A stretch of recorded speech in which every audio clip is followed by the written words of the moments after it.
Hi, Recapped Mystery here. Today, I am going to explain an American supernatural drama television series called Manifest. Spoilers ahead. Watch out and take care. The Stone family is at an airport in Jamaica, waiting for their flight back home to New York. The airline announces that because of a booking overload, some passengers will have to transfer to Flight 828 that will take off a while later. A police detective, Michaela, her brother Ben, and his leukemic son Kel decide to take Flight 828 while the rest of the family fly home early. In the following scene, the trio are already in Flight 828 and are waiting to land. Suddenly, a storm appears out of nowhere, making the plane go through aggressive turbulence. The lights go off and emergency lights are turned on, making everyone panic. A minute later, everything goes back to normal and they continue their way to the JFK airport. However, the pilot is asked to make a descent to another airport. The operator on the other end sounds nervous upon hearing the name of Flight 828. The pilots are told that there will be military and medical personnel waiting for them when they touch down. Still confused, they land the plane. The director of the NSA, Vance, is the main investigator on the scene. He informs the confused passengers that they flew from Jamaica on April 7, 2013, but the current date is November 4, 2018. Everyone on the flight has been missing and presumed dead for the past 5.5 years. Then, we are taken back to the day they were at the airport. The daughter Michaela is a detective in the New York Police Department. She looks at her family and thinks about how stressed they are behind the happy faces. Her brother Ben and his wife Grace have been married for 15 years and are still in love. They have a pair of twins, Cal and Olive. Cal was born with leukemia and has been given 6 months to live. Ben and Grace are always worried about their son, helplessly trying to find a way to save him. Then, there is Michaela's mother, who is asking her to take a step forward in life and get married. Michaela was recently proposed to by her long-term boyfriend Jared. She is taking her time to give him a reply because she is still recovering from the trauma of something that happened recently. Back in the present, the passengers think this is some kind of sick joke, but they soon realize Vance is being dead serious. Upon further investigation, it is clear that the passengers haven't aged a single day since the departure. The people from NSA expect an answer from the passengers, but they are as clueless as everyone else. They are kept in a camp for the rest of the night and interrogated individually. All their answers are the same: they do not know what happened. 36 hours later, the news makes it to the world and creates a sensation. The families of the passengers run to the airport to be reunited with their loved ones, who they thought died long ago. It is a crazy experience for both the passengers and their families. Ben reunites with his daughter, who is now a teenager. Cal is shocked to see that his twin is now double his height. Grace,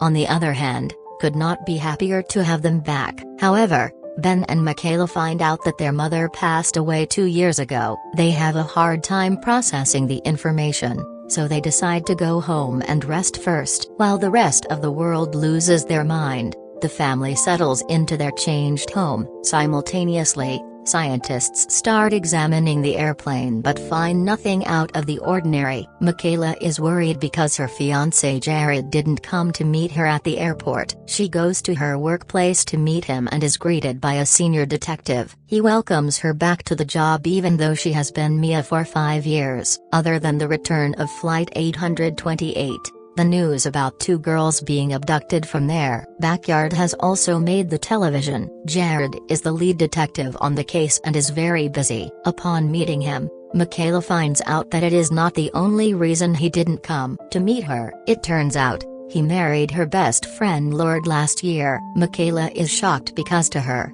it has only been 2 days since she and Jared were engaged. The first thing Ben does on returning home is take Cal to the doctor. Over the years, researchers have found a way to treat his leukemia, which means he can live more than 6 months. The couple can almost not believe the news. Meanwhile, Michaela is returning home on a bus when she hears a voice asking the driver to slow down. The voice is so strong that she yells at the driver and saves a kid's life right before the bus is about to hit him. Then, we are introduced to a medical researcher named Savi. She was also on Flight 828 and is returning to her workplace after 5 years. The research she submitted right before her disappearance has been in practice for the past 2 years and has cured cancer. Her coworkers throw her a surprise party, welcoming her back. The next morning, Michaela goes on a run and comes across 2 dogs barking at her from inside a gate. She hears the calling in her head for the second time. This time, the voice asks her to let them free. She thinks about it for a second before continuing to jog. Hours pass and it gets dark, but the voice doesn't go away. At midnight, Michaela goes to the dogs again and is joined by Ben a while later. It turns out he also heard the same calling as she did. They break open the door and let the dogs free but decide to not tell anyone about the callings. The entire world's eyes are upon them, so if they say something strange, people might want to perform experiments on them. The following day, the police find security footage of the incident. Jared keeps it on a low to keep Michaela out of trouble. He asks her why she let the dogs free, but even she doesn't have an answer to that. They find the dogs and go to the owner to apologize. In the meantime, Ben tries to mend his relationship with Olive, going to her football games and catching up with her life. They decide to take it slow because, after Cal and Ben's disappearance, Olive had to go to therapy for many years. As soon as Michaela gets closer to the dogs, she again hears the voice asking her to set them free. Jared talks to the dog's owner, explaining the situation to him, but Michaela cannot focus because of the voice. She suddenly breaks open the door to a room out of pure instinct. Inside are the 2 girls who were kidnapped a few days ago. The voice had been asking her to set the girls free, not the dogs. Jared is shocked, but he doesn't have time to comprehend what happened because he has to arrest the kidnapper. The police force believes Michaela is ready to continue her job since she was able to solve the case right after returning. They allow her to come to work but put her on desk duty for a few days. Somewhere else, Ben and the family are playing a board game together. Grace gets a text from her boyfriend saying that he misses her. She was in a relationship with a man before Ben's return but doesn't have the guts to tell him yet. At the same time,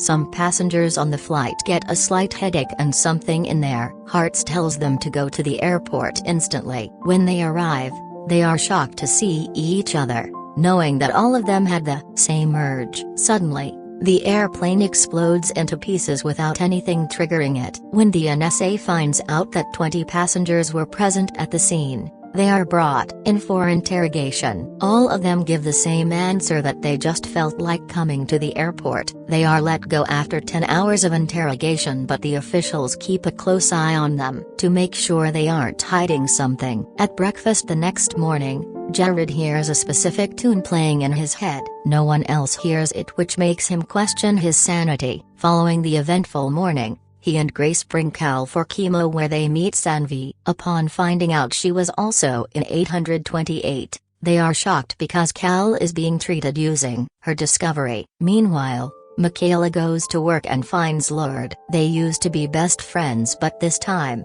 Michaela cannot get herself to talk to her. Later, she is told that she will have to take a psych eval before she gets back to work. Ben is crossing a signal when he hears the same tune again and decides to follow it this time. He reaches a street singer Rad, who was also in the fight with them. It turns out that Rad left his 13-year-old son with his neighbor when he first boarded the plane. Now, he has found out that his son Adio is in jail, but no one is letting the poor man meet him. Jared has been called to him, which means he has to help Rad. Using his connections in the night, he arranges a meeting between Rad and his son. Adio has been arrested for stealing from a jewelry store he works in, but he insists that it wasn't him. The guy might be lying, but something tells Ben that he is not. At home, Ben tells Michaela to keep the callings a secret from Grace as well. He doesn't want her to feel like he is any different from the Ben he was 5 years ago, especially because she has been trying to keep her distance when they are alone together. The next morning, Grace gets a call from her boyfriend, who is urging her to tell Ben the truth. As she is explaining the situation to him, Michaela hears her. She promises to not tell Ben but asks Grace to quickly figure out what she wants to do. Later, Michaela digs into Adio's case and finds that all evidence points towards him being the culprit since there is no sign of forced entry and he used a false ID to get the job. Red goes to talk to him one more time but Adio insists that it wasn't him. He used the fake ID to get better jobs but he would never steal something from the job he worked so hard to get. At night, Grace buys Cal new toys because his old ones were donated. However, he misses things like his rock collections and limited edition Legos. It turns out that without Grace's knowledge, Olive has stored them in a storage unit. She and Ben go to retrieve the stuff and Ben finds out the unit belongs to Grace's boyfriend, Danny. Olive hugs him and apologizes. Before they can move the boxes, Ben again hears the tune but this time, in real life. He follows it and finds out it is the ringtone of the jewelry shop owner's son. He is the one who stole the jewelry and put the blame on Adio. Ben immediately calls the police and gets him arrested. In the end, Adio is let free and Red couldn't be happier. Michaela goes through her Facebook page and finds several messages from Lourdes over the years. It makes her remember the friendship they shared. She goes to Lourdes' place and reunites with her, forgiving her for everything. Somewhere else, Ben confronts Grace about her love affair. He doesn't blame Grace for being with someone else to get over the pain of losing her husband and child. Grace is grateful to have such an understanding man as her husband. After that, we are introduced to Kelly, one of the 828 passengers who has been the most vocal about what happened to them. She goes on interviews and blames the government for hiding something. Then, when she is watching the news at night, someone shoots her dead. In a few hours, her house is surrounded by police. Ben also finds out about it through the news and asks his family to be careful of strangers, because the death might be related to her being a passenger. He gets a call from Sanvi who says that she has found an undiscovered protein in Cal's blood that wasn't there before the return. They decide to keep it a secret before she does more research to find out what exactly it is. Following the call, Michaela and Ben go to Kelly's house to investigate the murder. However, they are interrupted by Vance who kicks them out because the matter related to Flight 828 is a matter of national security. Outside, they meet Kelly's husband Taylor who says that his wife had a calling yesterday. Before they ask him more about it, he walks away. Michaela has also been hearing the phrase "own your truth" repeatedly in her head. She hears Kelly say the same thing in her interview and realizes that she is meant to find Kelly's killer. Later, she and Ben go to talk to Taylor who is preparing for the funeral. He thinks that Kelly was killed because of the interviews and so does his maid. When they start to receive guests, the siblings see themselves out. However, this reminds Michaela of her friend Evie's death. A few months before the disappearance of the flight, Michaela was in a car accident with Evie. Evie died in the crash and since Michaela was driving, she never forgave herself. To own her truth, she goes to Evie's parents' home and finds her mother. The last time Michaela was here, she was kicked out because the couple didn't want to see her. But this time, Beverly invites her in. Michaela soon finds out that she has dementia and still thinks her daughter is alive. Her husband, however, still blames Michaela for Evie's death. After the encounter, Michaela goes to work and meets Jared. He did some digging on Kelly and found out that she and her husband own a downtown mall. Michaela remembers that the maid mentioned a mall while talking about Kelly yesterday. That place might hold the answers they are looking for. Subscribe for more videos like this, turn on the notification, and leave a like to help the channel out. Thank you for watching.